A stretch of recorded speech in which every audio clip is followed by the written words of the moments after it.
Mask आणि टोपी घालून अमित शहांची भेट घेतल्याची अजित पवारांची कबुली. शिंदे फडणवीस अजितदादा फिरत्या राजकीय रंगमंचाचे नटसम्राट, राऊतांची टीका.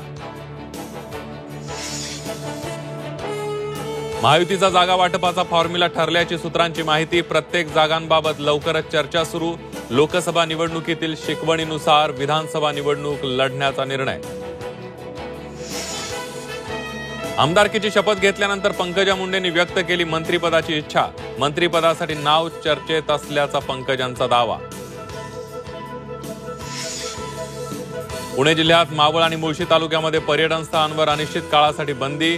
मावळ प्रांताधिकाऱ्यांचे आदेश. पुणे बर्बाद व्हायला वेळ लागणार नाही, राज ठाकरेंचा गंभीर इशारा. पुण्यातल्या पूरग्रस्तांच्या राज ठाकरेंनी जाणून घेतल्या व्यथा. कायमस्वरूपी तोडगा काढण्याची पुणेकरांची राज ठाकरेंकडे मागणी. गणेशोत्सवात राज्य सरकारकडून मिळणार आनंदाचा शिधा. 1,70,00,000 कुटुंबांना मिळणार लाभ.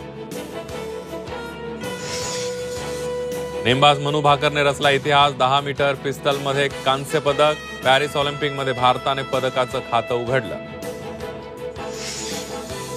पॅरिस ऑलिम्पिकमध्ये सिंधूची विजयी सलामी. नौकानयनपटू बलराज पवार सुद्धा उपांत्यपूर्व फेरीत दाखल. तर नेमबाज रमिता जिंदालची 10 मीटर एअर रायफल स्पर्धेच्या फायनलमध्ये धडक.